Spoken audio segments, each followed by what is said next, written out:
Stop drop role. நெருப்புன்றது வந்து நமக்கு ஒரு நல்ல நண்பன், ஆனால் மோசமான எதிரி அப்படி சொல்லுவாங்க. குட் ஃப்ரெண்ட் ஏ பேட் ஃபோன்னுவாங்க, புரியுதுங்களா? அதாவது எனிமின்னுவாங்க. அது எப்படி காரணம்னாக்கா, அது தீயை வந்து நம்ம கட்டுக்குள்ளே வச்சுருக்கும் போது நமக்கு வந்து ரொம்ப யூஸ்ஃபுல்லாக இருக்கும். அதை நம்ம கட்டு தடங்காமல் போகும்போது அது நம்மளை வந்து ஒரு இதை அதாவது அழிவு ஏற்படுத்தாமல் போகாது. அதனால் வந்து தீயை கட்டுப்பாடு வச்சுக்கணும். இப்போ தீபாவளி டைம் நம்ம வருது.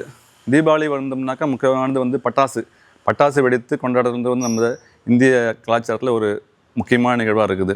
அது மாதிரி பார்த்தோம்னாக்கா பட்டாசு வெடிக்கும்போது நம்ம மக்கள் என்ன பண்ணுறாங்கனாக்கா, சரி விழிப்புணர்வு இல்லாமல் இருக்காங்க. அவங்க என்ன பண்ணுறதுனாக்கா, இப்போ கைகளை பிடிச்சி வெடிக்கிறது, விலங்குகள் மேலே போடுறது, இல்லை அதுவும் இல்லாமல் அந்த ஏதோ ஒரு பாட்டில்ன்றது மேலே மூடி வச்சு வெடிக்கிறது, இந்த மாதிரிலாம் பண்ணக்கூடாது. நம்ம பண்ணுறது வந்து பட்டாசு வந்து சேஃப்டியாக பண்ணணும். அது மகிழ்ச்சியாக இந்த தீபாவளி பண்ணணும்னாக்கா நீண்ட கைப்பிடி உள்ள வத்திகளை பயன்படுத்தணும். அதாவது தூரமாக, அதாவது கைப்பிடி நெருப்பு வைக்கும்போது இந்த முழங்கால் நீட்டமாக இருக்கணும், மடக்கிலாம் வைக்கக்கூடாது. அந்த மாதிரி வைக்க பார்க்கணும். எப்பயுமே பட்டாசு வெடிக்கும்போது பக்கத்தில் வந்து ஒரு பக்கெட்டில் வந்து தண்ணி வச்சுக்கணும் ஒன்று. அது மாதிரி செப்பல் போட்டுக்கிட்டு வெடித்தோம்னா காலில் நெருப்பு காயம் படாமல் இருக்கும், அது ஒன்று.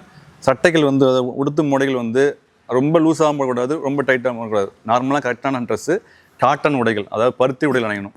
அதாவது இந்த நைலான் உடைகளோ இல்லை டிஷர்ட்லாம் அணிஞ்சோம்னாக்கா ஏதாவது கேஸ் ஃபயர் ஆச்சுனாக்கா அது ட்ரெஸ்ஸு வந்து அப்படியே உடம்புல ஒட்டிக்கிட்டு வந்து தீ விபத்து அதிகமாக ஏற்படும். அது மாதிரி ஃபயரை கண்டு நம்ம பேனிக் ஆகக்கூடாது. இப்போ நம்ம உடம்புல ட்ரெஸ்ஸு தீ பிடிச்சதுனாக்கா ஓடுறதோ பாட்டம் அடைகிறதோ கூடாது. அதாவது அதுக்கு ஒரு ஸ்லோகன் நாங்கள் டிப்பான்னு சொல்லுவாங்க, ஸ்டாப் ட்ராப் ரோல். ஸ்டாப்னா நில்லு, ட்ராப்னா கீழே விழு, ரோல்னா உருள். ஏன்னா ஃபயரோட இயல்பு என்னன்னாக்கா எப்பயுமே மேல் நோக்கி தான் எரியும், புரியுதுங்களா? அதனால் இப்போ ஸ்டாப் பண்ணிட்டு அது மேலே நம்ம எரியாமல் இருக்கிறதுக்கோசம் கீழே விழுந்தோம்னாக்கா ஃபயர் தொடர்ந்து நம்ம பரவாது. உருண்டோம்னாக்கா காற்று கட் பண்ணி தீ அணைக்கப்பட்டுவிடும்.